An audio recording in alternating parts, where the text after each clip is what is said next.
کہ ویسے اتنے ٹیکسز لگ گئے، ڈائریکٹ ہو انڈائریکٹ ہو.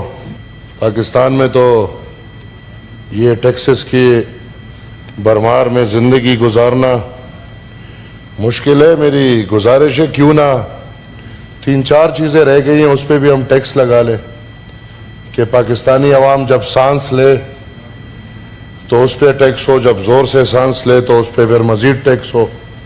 کوئی بھی مرے موت پہ ٹیکس لگا دیا جائے.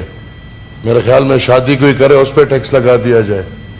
اور ایک کام رہ گیا بچے پیدا کرنے میں بھی ٹیکس لگا دیں. تو کیوں نہ ہر جگہ یہ ٹیکس کی کمی، بچے ویسے ہی بہت پیدا ہوتے ہیں پاکستان میں، تو یہ بچے ویسے ہی بہت پیدا ہوتے ہیں، تو اس پہ بھی اگر ٹیکس لگا لیں تو میرے خیال میں یہ قرضے شاید ہم 1-2 سال میں ختم کر لیں.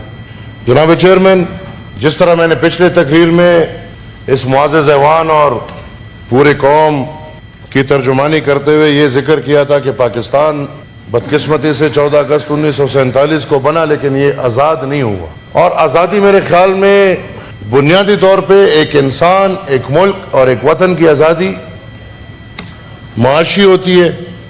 جب تک آپ معاشی طور پہ آزاد نہ ہو تو کوئی انسان آزادی کا مزہ لے نہیں سکتا. اور بدقسمتی سے پاکستان میں تاریخ میں پہلا ڈکٹیٹر جنرل ایوب خان، اس کے دور میں یہ فیصلہ ہوا ہے کہ ہم نے امریکہ کی غلامی کرنی ہے، اور اس کے دور سے ہم معاشی طور پہ، فطری طور پہ، ہر قسم سے امریکہ کے تلے بیٹھ گئے.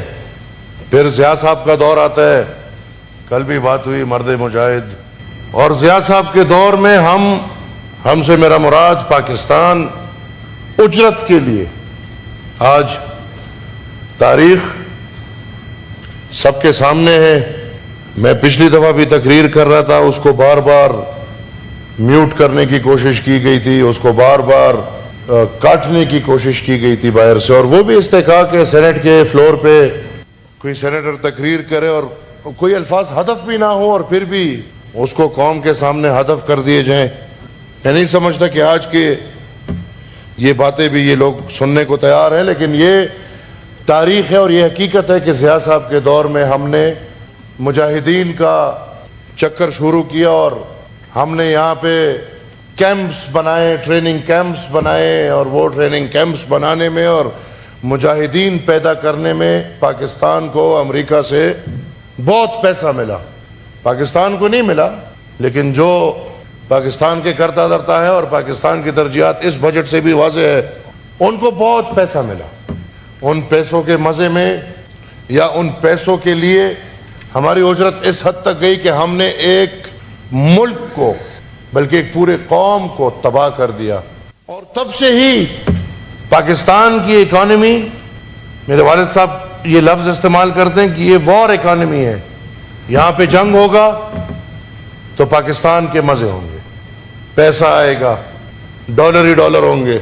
اور جب جنگ نہیں ہوگا تو ہماری اکانومی بیٹھے گی، کیونکہ ہم پچھلے 60-70 سالوں سے اپنی اکانومی کو جنگ کے ذریعے چلا رہے ہیں، اور وہ بھی امریکہ کے جنگ کے لیے چلا. اس کے بعد دنیا نے دیکھا 9/11 ہوا، اور 9/11 کے نتیجے میں جو حالات ادھر پاکستان اور افغانستان میں پیدا ہوئے، اور پھر ایک دفعہ ہم نے دیکھا کہ امریکہ سے ڈالر آ رہے ہیں، تو ہم نے جمہوریت کو خدا حافظ کر کے پرویز مشرف صاحب آگے ڈکٹیٹر کے طور پہ. اور پھر ہم نے ان سالوں میں بھی پرایا جنگ لڑ کے، پرائے ملک میں گھس کے لڑائی کر کے اپنے ملک کی اکانومی کو چلانے کی کوشش کی، اور بدقسمتی سے آج تک وہی حالات ہیں.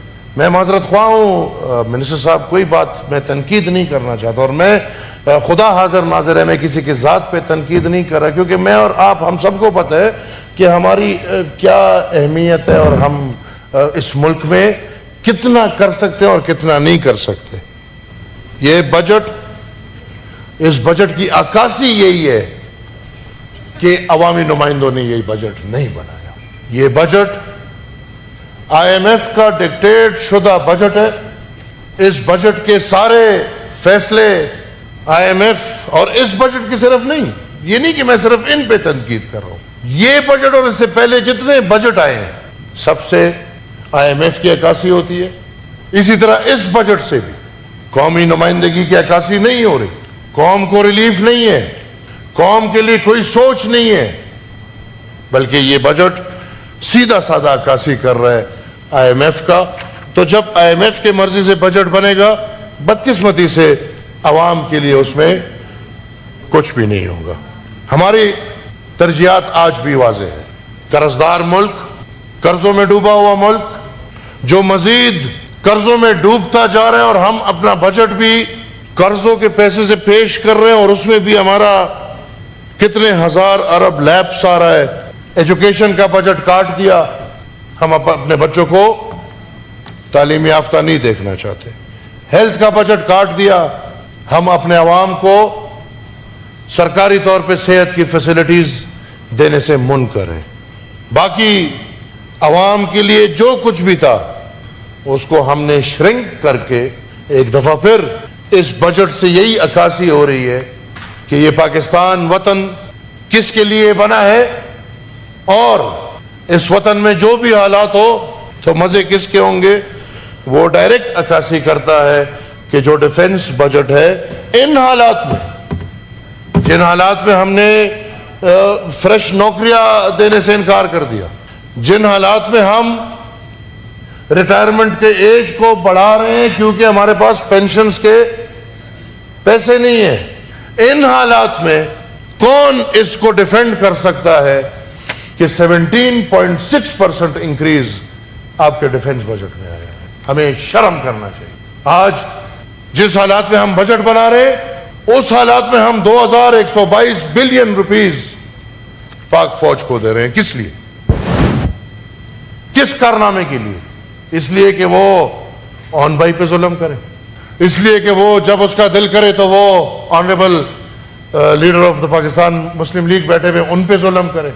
ہم بار بار یہ کہتے ہیں کہ چلے ٹھیک ہے بھائی، ہم قربانیاں، قوم قربانی دے گی اور فوج کے لیے دے گی، ٹھیک ہے ہم دیں گے، کیوں نہیں دیں گے، اس ملک کا فوج ہے. لیکن یہ فوج بھی تو کچھ دکھائے نا. 77 سال میں اس دفاعی ادارے نے کیا کیا ہے اس ملک میں؟ ملک کی دفاع تو چھوڑ دیں کہ ہم ملک کی دفاع کی بات کریں، اس ملک میں ایک شہری محفوظ نہیں ہے. یہ ہمارے دفاعی اداروں کی حالت ہے. اور پیسے دیتے جائیں تاکہ ان کے پرکس اینڈ پریولیجز بڑھتے جائیں، عوام کا خون نکالتے جائیں، فوج کو پکڑاتے جائیں، اور سیاستدان اس کردار میں اپنا کردار ادا کرتے جائیں. بدقسمت ہے یہ قوم. آج بھی ترجیح ٹینک ہے، توپ ہے، ایٹم بم ہے، بندوق ہے. وہ قوم ترقی کرے گی جن کی ترجیحات ختم ہو کے.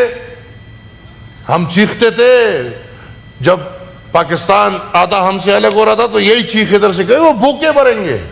آج آپ بنگلہ دیش کی حالت دیکھ لیں، جس کو ہم کہتے تھے کہ وہ ہم سے الگ ہو کے بھوکے مریں گے، الحمدللہ وہ عزت کی زندگی گزار رہے ہیں اور ہم ادھر اب بھوکے مر رہے ہیں. ہمارے پشتوں کا ایک محاورہ ہے چیئرمین صاحب، یو دا لگمری اور بھلے سر تے پراٹھے لٹے. ایک بھوکا مر رہا ہے، دوسرا سر تلے پراٹھے ڈھونڈ رہے. قوم بھوکی مر رہی ہے اور ادارے سر تلے پراٹھے ڈھونڈ رہے. ان حالات سے یہ ملک کبھی بھی ترقی نہیں کر سکتا. صرف تنقید نہیں کہ ہم کھڑے ہو کے صرف تنقید کریں. ہمارے پاس راستے ہیں، ہمارے پاس راستے ہیں، ہم ان پہ عمل کریں. ہم خود احتسابی کا عمل کریں. اس ملک کے ہر ادارے سے یہ ثابت ہونا چاہیے کہ یہ ملک ایک قرضدار ملک ہے. یہ نہیں کہ الحمدللہ ہم اور آپ جیسے لوگ سہولیات سے بھرے جا رہے ہیں اور ملک کی قرضداری کی عکاسی صرف عام عوام سے ہو رہی ہے. ہمارے پاس راستے ہیں. ہم کیوں انگریز سے باقی شانہ طرز زندگی نہیں چھوڑتے؟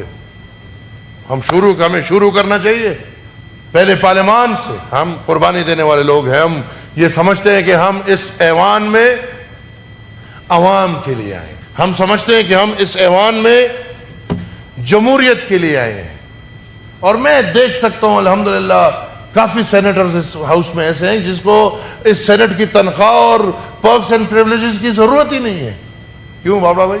میرے خیال میں آغاز ہم کر لیتے ہیں اور قطرہ قطرہ سمندر بنتا ہے. قطرہ قطرہ سمندر بنتا ہے. میں مانتا ہوں کہ اس ایوان کے سارے پرکس اینڈ پریولیجز ختم کر دیے جائیں اور اس کی عکاسی ایسی ہو کہ ایک قرضدار ملک کا ایوان ہے. اس کے ساتھ یہ صرف نہیں جو باقی پارلیمنٹس ہیں, کیونکہ ہم رائے دے رہے ہیں, ہم رائے دے سکتے ہیں. National assembly including provincial assemblies, تمام پرکس اینڈ پریولیجز ختم ہونے چاہیے. اس کے ساتھ کابینہ, میں مانتا ہوں ہمارے صدر وزیر اعظم کو تنخواہ کی ضرورت نہیں ہے, خدا کی قسم وہ ایسی اچھی زندگی گزارتے ہیں کہ کوئی سوچ بھی نہیں. ہمارے وزیروں کو نہیں ہے ان چیزوں کی ضرورت, بلکہ ہم بھی کبھی دکھا دیں کہ یار ہم مثال تنخواہ کے لیے نہیں آئے, ہم پرکس اینڈ پریولیجز کے لیے نہیں آئے, بلکہ ہم عوام کی خدمت کرنے کے لیے آئے ہیں. تو عوام کی خدمت نہ تنخواہ لینے سے ہوتی ہے, نہ پرکس اینڈ پریولیجز لینے سے ہوتی ہے, عوام کی خدمت قربانی دینے سے ہوتی ہے. لہٰذا میں سمجھتا ہوں کہ یہ پرکس اینڈ پریولیجز شروع کریں, پارلیمان کابینیوں سے یہ پرکس اینڈ پریولیجز واپس نہیں لیے جائیں. اس کے ساتھ ساتھ ہم اپنے اسٹیبلشمنٹ کو دیکھیں. ہمارے 17 گریڈ سے 18, 19, 20, 21 گریڈ والوں کو واہ واہ رے واہ, مزے مزے. کہاں سے عکاسی ہوتی ہے کہ یہ قرضدار ملک کے سیکریٹریٹ والے ہیں. اور اس ملک میں ہم نے دیکھا ہے, چیئرمین صاحب ذرا رولنگ دے کہ پاکستان میں جتنے بھی کمشنر ہاؤسز ہیں اس کے ذرا ورتھ اور ویلیو نکالیں. پاکستان میں جتنے بھی ڈی سی ہاؤسز ہیں, گورنر تو چلے پھر بھی, لیکن کمشنر کو کس نے 8-8 اور 10-10 کنال کے شاہانہ طرز زندگی کر دیے ہیں. پاکستان میں جتنے لوگوں کی سرکاری پراپرٹیز ہیں ان کی ذرا ورتھ نکالے. اس کے ساتھ ساتھ جوڈیشری کو دیکھیں تھے, اور کیا جوڈیشری جس کو ہم اور آپ یا ہمارے تاریخ نارمز اینڈ ویلیوز کو جرگے کی شکل میں ہم نے دیکھا, جہاں فیصلے ہوتے ہیں, قانون نہیں ہوتا لیکن فیصلے ہوتے ہیں, اس کو ہمارے اور آپ کی قوم میں جرگہ بولا جاتا ہے. کیا جوڈیشری کو ان پرکس اینڈ پریولیجز کی ضرورت ہے؟ کیا پاکستان کی جوڈیشری کی زندگی عکاسی کرتی ہے کہ یہ ایک قرضدار ملک ہے؟ چیئرمین صاحب, ہمیں نظر ڈالنا چاہیے کہ پورے پاکستان میں Pakistan navy, Pakistan air force اور پاکستان آرمی کی کتنی جائیداد. اور پھر میں یہ نہیں سمجھتا کہ دفاعی اداروں کے کمرشل جائیداد سے کیا تعلق ہے. بابا پلازے بن رہے ہیں فوج کے, دفاعی ادارے کے کام پلازا بنانا ہے, پلازا بیچنا ہے. دفاعی ادارے ان کے رولنگ دے آپ کہ جتنے بھی دفاعی ادارے ہیں ان کی جتنے جائیدادیں ہیں جو ادارے کے ہیں ان کا ذرا ہمیں رقبہ اور مالیت پتہ چلے. اور پھر ہمیں ذرا یہ بھی پتہ چلے کہ بریگیڈیئر جو ریٹائر ہو رہے ان کو پاکستان کے آئین کے کس شق کے تحت یہ نہری زمین, یہ بارانی زمین, یہ بھائی محل ہے, یہ کس شرط کے تحت مل رہے ہیں. سر, میں فالتو تنقید نہیں کرنا چاہتا, میں قوم کے سامنے صرف یہ نقطے رکھنا چاہتا کہ اگر سنجیدگی ہے خود احتسابی کا عمل کریں, قرضوں سے کام نہیں چلے گا. ابھی ہم نے جو بجٹ پاس کیا ہے, بدقسمتی سے ہمیں پتہ ہے کہ ہم 2-3 مہینے بعد پھر جھولی پہ ڈال رہے ہوں گے کہ بھائی کچھ ڈالو, ملک نہیں چل پا رہا. جہاں پہ ہزاروں ارب ویسی ہم ڈیفیسٹ دکھا رہے ہیں تو یہ ہزاروں ارب ہم نے قرضے ہی لے لیں.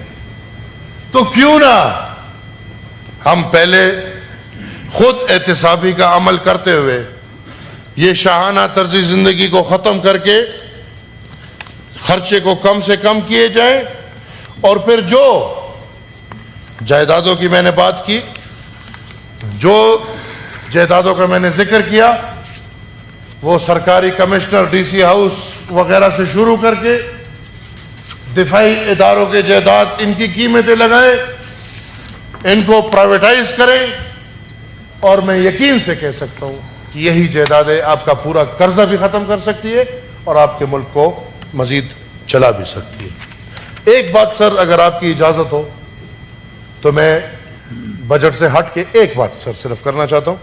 یہ ایک نوٹیفیکیشن نکلے سر, اور it's a new policy decision regarding اسائیکر سیلم. وہ لوگ, وہ پاکستانی شہری جنہوں نے باہر ملک جا کے اسائلم لیا ہے, پاکستان نے یہ فیصلہ کیا ہے کہ ان کے passport, sir, me, my family, my party has gone through all those things جس میں ہمیں پھر پاکستان میں زندگی گزارنا مشکل تھا. میری ایک سر پھپھو جو ڈاکٹر تھی, اور وہ الحمدللہ خیبر پختونخوا میں she was the first female surgeon, اس سے پہلے فیمیل سرجنز نہیں تھی, پریکٹس کر رہی تھی, ان کے بچے تھے 3. وہ کلینک سے نکلی, جیسی گاڑی میں بیٹھی عورت, اس پہ دہشت گردوں نے فائر, زندگی بچ گئی. اس کے لیے ہم نے کیس کیا اور اسائلم کا کیس ہوا, اور امریکہ میں آج کل وہ رہ رہے ہیں. کیا ان کو اس ملک نے یہ تحفہ بھی اس کے بعد دینا ہے کہ ان کے پاسپورٹ کینسل کرنے ہیں؟ اس طرح بالخصوص پختون قوم اور بالعموم پورے پاکستانی شہری جن کو یہاں پہ زندگی گزارنی مشکل تھی, وہ یہاں سے مستی سے نہیں گئے. مستی سے کوئی نہیں جاتا, مستی والے تو الحمدللہ ادھر بیٹھے ہیں, کیونکہ سب سے زیادہ مستی تو اسلامی جمہوریہ پاکستان میں, باہر کیا مستی ہے. مجبوری سے گئے, یا بھوک کے خاطر گئے ہوں گے,